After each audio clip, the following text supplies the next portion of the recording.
Hello दोस्तों, कैसे हैं आप सब। आज मैं आप लोगों के लिए लेके आया हूँ टॉप 10 क्वेश्चंस साइंस के। ये आपको एसएससी, बैंक, रेलवेज, डिफेंस सभी एग्ज़ाम में काम पाएंगे। ये ऐसे क्वेश्चंस है जो एग्ज़ाम में हमेशा पूछे जाते हैं और आप कंफ्यूज रहते हैं। चलिए स्टार्ट करते हैं आज का सेशन। पहला क्वेश्चन है, नाइट्रोजन गैस के 10 मोल का आयतन क्या होगा।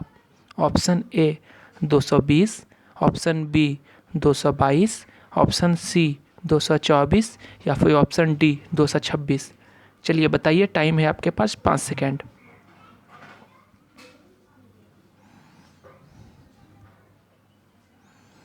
चलिए इसका आंसर देख लेते हैं। Option C 224। किसी भी, चाहे हाइड्रोजन हो, नाइट्रोजन हो, ऑक्सीजन हो, कुछ भी हो, एक मोल का मान 22.4 होता है। तो 10 मोल पूछेगा तो 224 होगा।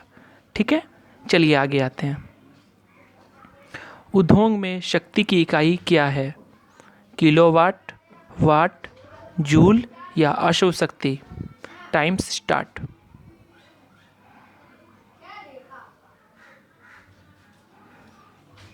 चलिए टाइम्स अप हो गया। इसका आंसर देख लेता हूँ।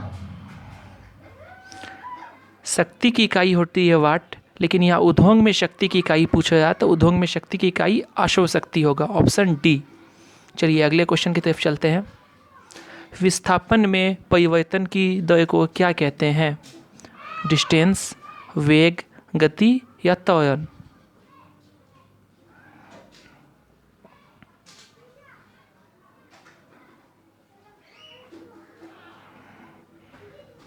ऑप्शन बी वेग।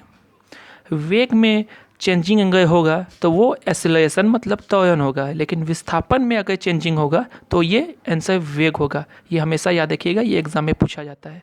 चलिए अगले क्वेश्चन की तरफ चलते हैं। गति का सेकंड समीकरण क्या है।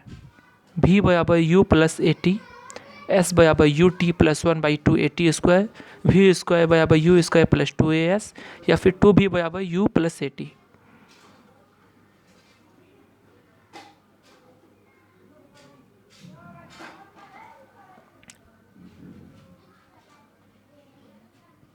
ऑप्शन नंबर बी, एस बराबर u t plus 1/2 a t square. ये पुराने जितने भी एक बुक्स हैं उसमें ये आपको देखने को नहीं मिलेगा। ये नए टाइप का क्वेश्चन है जो पिछले बार पूछा गया था और काफ़ी ज़्यादा पूछा जा रहा है। ये क्वेश्चन आपके पिछले बार ग्रुप डी, एनटीपीसी सब में ये क्वेश्चन पूछा गया था और काफ़ी इंपॉर्टेंट है। तीनों नोट कर लीजिएगा। गति का पहला समीकरण v बराबर यू प्लस ए टी, और गति का सेकेंड समीकरण अगर पूछा तो s बराबर u t plus 1/2 a t square. गति का थर्ड समीकरण अगर पूछेगा तो v स्क्वायर बराबर यू स्क्वायर प्लस 2 AS। ठीक है, आगे आते हैं। समीकरण f बराबर ma को न्यूटन के कौन से नियम से जाना जाता है। फर्स्ट, सेकेंड, थर्ड या फोर्थ।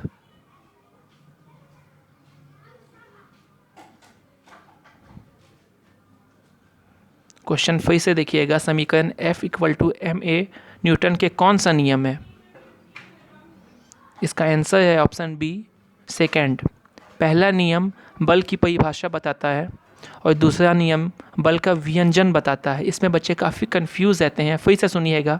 पहला नियम बल की परिभाषा बताएगा और दूसरा नियम बल का व्यंजन। F equal to ma, force बराबर मास इनटू एक्सीलरेशन।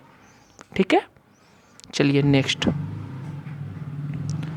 100 वोल्ट के विभवांतर पर किसी चालक में 6 एम्पीयर की विद्युत धारा प्रवाहित हो तो इसमें कितनी शक्ति लगेगी।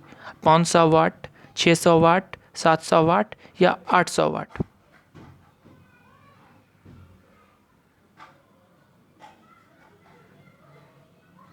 चलिए इसका आंसर देख लेते हैं। ये न्यूमेरिकल है, बनाना होता है इसको। क्वेश्चन एक बार फिर से सुनिएगा। 100 वोल्ट का विभवांतर पर किसी चालक में 6 एम्पीयर की विद्युत धारा प्रवाहित हो तो इसमें कितनी शक्ति लगेगी। 500, 600, 700 या फिर 800। इसका आंसर है 600, क्योंकि V इसमें 100 वोल्ट दिया हुआ है और विद्युत धारा I 6 एम्पीयर दिया हुआ है। तो फॉर्मूला होता है P बराबर VI, V 100 I 6।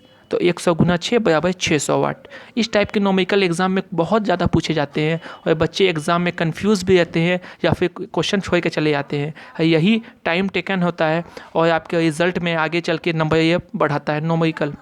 चलिए अगला क्वेश्चन की तरफ आते हैं। इनमें से सबसे मजबूत अम्ल कौन सा है? ऑप्शन ए 2, बी 3, सी 4 या फिर डी 5। सबसे मजबूत अम्ल पूछा गया है। चलिए इसका आंसर देख लेते हैं। Option A. सबसे पहले जानते हैं ये हुआ क्यों। पीएच स्केल एक होता है, उसकी खोज जो है सोरेनसन ने की थी और पीएच 7 जिसका मान होगा वो न्यूट्रल मतलब कि उदासीन होता है। 7 से कम जितना होगा वो टोटल एसिड में आएगा और 7 से ज़्यादा जितना होगा वो टोटल बेस में जाएगा।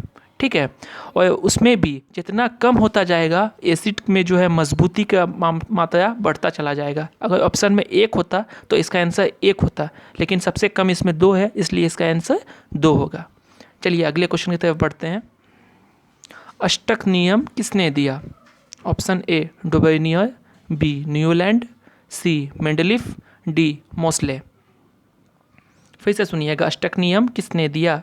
डुबर्नियर, Newland, Mendeleev, Mosley.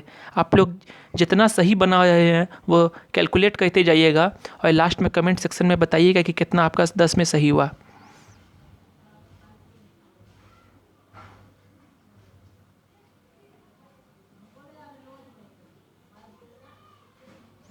Option number B Newland. ये देखिए इंपॉर्टेंट नोट की तरफ हम लोग आते हैं। त्वरिक नियम, थर्ड नियम अगर बोलेगा त्वरिक नियम तो ये डुबर्नियर ने दिया था। अष्टक नियम न्यूलैंड। परमाणु द्रव्यमान अगर पूछा तो ये मेंडलीफ, लेकिन परमाणु संख्या पूछेगा तो मोस्ले। फिर से सुनिएगा, अगर इसे नोट भी कर सकते हैं आप, काफ़ी इंपॉर्टेंट है। त्वरिक नियम डुबर्नियर, अष्टक नियम न्यूलैंड, परमाणु द्रव्यमान मेंडलीफ, परमाणु संख्या मोस्ले। चलिए अगले क्वेश्चन की तरफ हम लोग बढ़ते हैं। उस विटामिन का नाम बताएं जिसकी कमी से अत्यधिक खून बहता है। Vitamin A, vitamin C, vitamin D या विटामिन के। फिर से सुनिएगा, उस विटामिन का नाम बताएं जिसकी कमी से अत्यधिक खून बहता है। Vitamin A, vitamin C, vitamin D या विटामिन के।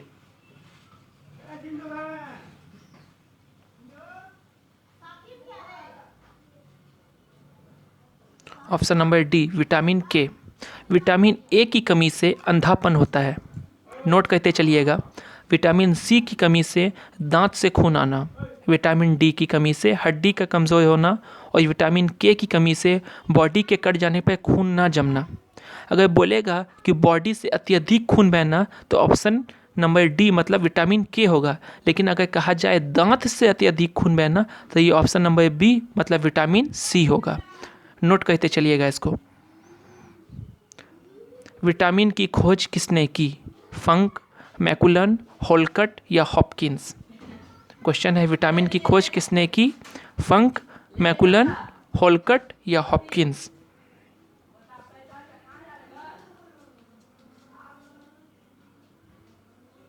चलिए आंसर देख लेते हैं इसका।